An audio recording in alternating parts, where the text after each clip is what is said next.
So hello everyone, welcome to Mechanical Designer. Please subscribe my channel for developing type of videos. বন্ধুরা আমার চ্যানেলকে subscribe করে দাও। আর এই উইকের নতুন অ্যান্ড ফ্রেশ বেঙ্গল নিউজে তোমাদের সকলকে স্বাগত। তো প্রথম যে বড় খবর আসছে সেটা আসছে আদানি গ্রুপের তরফ থেকে, যেখানে আদানি গ্রুপ আমাদের নিউ টাউন কলকাতাতে একটা হেলথ সিটি কিন্তু বানাতে চলেছে। তো Adani group to set up 2500 crore health city in New Town. তো নিউ টাউনকে ডেভেলপমেন্ট করার জন্য not only IT sector, not only financial hub, তার সাথে সাথে কিন্তু একটা হিউজ হেলথ, কারণ পশ্চিমবঙ্গ এমন একটা পজিশনে থাকে যেখানে আশপাশের রাজ্য এবং দেশ থেকে হেলথ ট্যুরিস্ট কিন্তু আসে যারা ট্রিটমেন্টের জন্য। তো এর জন্য এটা একটা খুব বড় পদক্ষেপ। তারপরে রাজ্য পরিবহন তরফ থেকে আমরা দেখতে পাচ্ছি যে 460খানা নতুন বাস, সেটা ইলেকট্রিক বাস, সিএনজি বাস এবং পেট্রোল ডিজেল বাসও হতে পারে, সেই বাস কিন্তু পুজোর আগেই রাস্তায় নামতে চলেছে। কারণ দীর্ঘদিন ধরে পশ্চিমবঙ্গের যে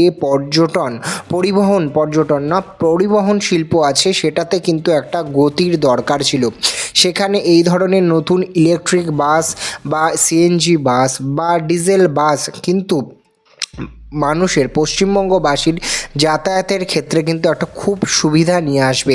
তারপরে আরও একটা বড় খবর যেটা আসছে সেটা হচ্ছে যে এই কলকাতা মেট্রোর যে ব্লু লাইন আছে, যে গ্রিন লাইন আছে, এই প্রত্যেকটা লাইন কিন্তু খুব ভালো পরিমাণে মানে প্যাসেঞ্জার ফুটফল কিন্তু দেখতে পাচ্ছে। অন্যান্য স্টেটের থেকেও পশ্চিমবঙ্গের কলকাতা মেট্রোর কিন্তু প্রফিটেবিলিটি খুবই ভালো।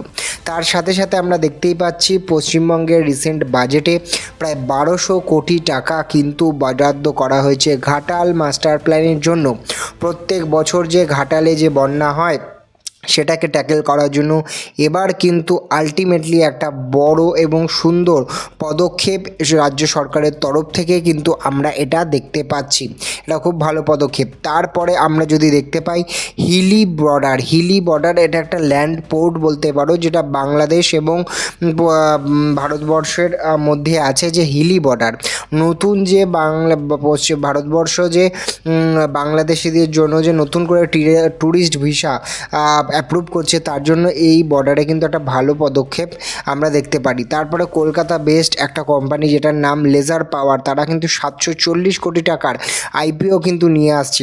এর মাধ্যমে আমরা দেখতে পাচ্ছি পশ্চিমবঙ্গের, বিশেষ করে কলকাতা, সেটা কিন্তু বিভিন্ন বড় সংস্থা যারা শেয়ার মার্কেটে এনলিস্ট আছে তাদের কিন্তু হেডকোয়ার্টার বলুন বা মূল উৎসভূমি হিসেবে উঠে আসে। সেখানে কলকাতা বেশ বিভিন্ন সংস্থা যত এরকম প্রফিটেবিলিটি এবং আইপিওর মাধ্যমে যাবে তত কিন্তু একটা ভালো খবর অবশ্যই। তার সাথে সাথে সবথেকে বড় খবর যেটা হচ্ছে জুপিটার ওয়াগন। আপনারা টিটাগড় ওয়াগনের তো নাম শুনেছেন, সেখানে জুপিটার ওয়াগন কিন্তু বন্দে ভারত এবং মেট্রো রেলের ম্যানুফ্যাকচারিংয়ের জন্য হুগলিতে তারা কিন্তু নতুন ফ্যাক্টরি তৈরি করতে চলেছে। তাদের অলরেডি কিন্তু একটা ফ্যাক্টরি আছে ব্যান্ডেলে, সেখানেই কিন্তু তারা তাছাড়াও হুগলিতে একটা নতুন ফ্যাক্টরি, যেটা রেলওয়ে ম্যানুফ্যাকচারিং, হেভি মেকানিক্যাল ম্যানুফ্যাকচারিংয়ের জন্য পশ্চিমবঙ্গকে কিন্তু একটা ভালো ডেস্টিনেশন করে তুলতে সাহায্য করছে। আমরা দেখতে পাচ্ছি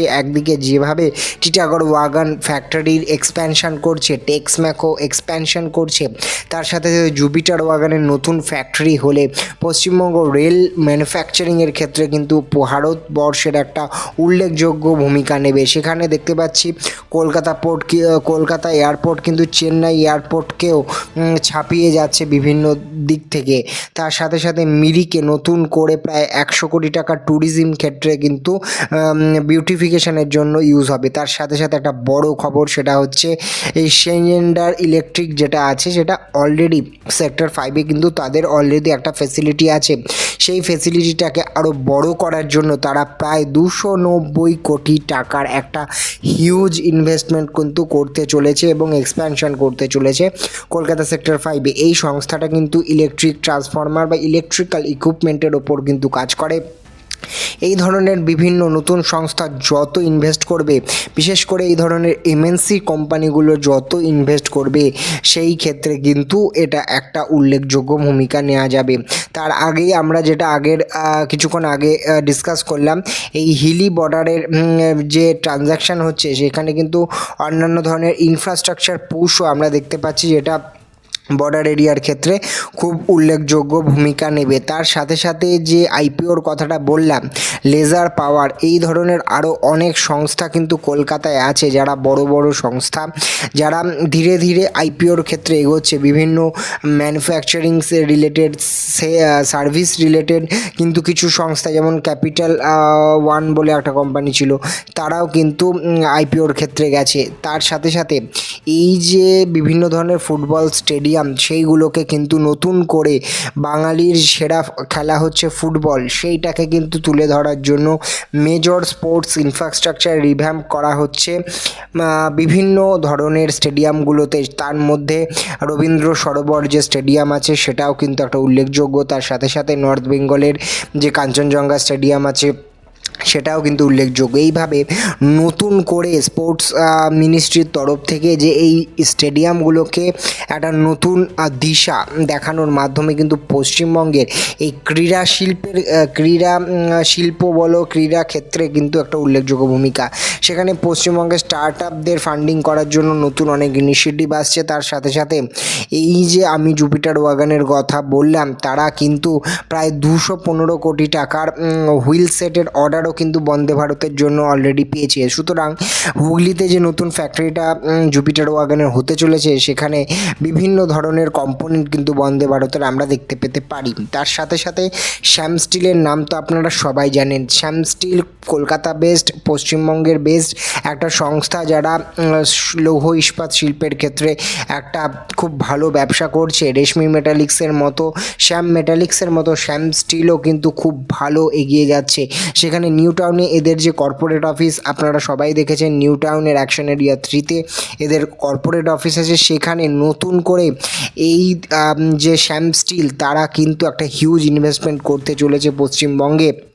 তার সাথে সাথে নট অনলি শ্যাম স্টিল, তার সাথে সাথে লাক্স ইন্ডাস্ট্রিজও কিন্তু একটা হিউজ ইন্ডাস্ট্রিয়াল একটা ইনভেস্টমেন্ট করতে চলেছে, এমনই খবর উঠে আসছে। এই বিষয়ে আরও আপডেট খবর কিন্তু আরও ভবিষ্যতে আসবে, যে কোথায় কত টাইপের ইনভেস্টমেন্ট করতে চলেছে। তো এই ধরনের নতুন নতুন খবর পেতে আমার চ্যানেলের সাথে যুগে থাকুন। প্লিজ কমেন্ট করুন কেমন লাগলো, আর প্লিজ ভিডিওটাকে একটা লাইক, একটা সাবস্ক্রাইব করে দিন, কারণ এইগুলো না হলে ভিডিওটা কিন্তু নতুন মানুষের কাছে পৌঁছাচ্ছে না। তো এই ধরনের ভিডিও পেতে গেলে আমার চ্যানেলের সাথে জুড়ে থাকুন। পরের ভিডিওতে সবার সাথে কথা হচ্ছে। Thank you, by.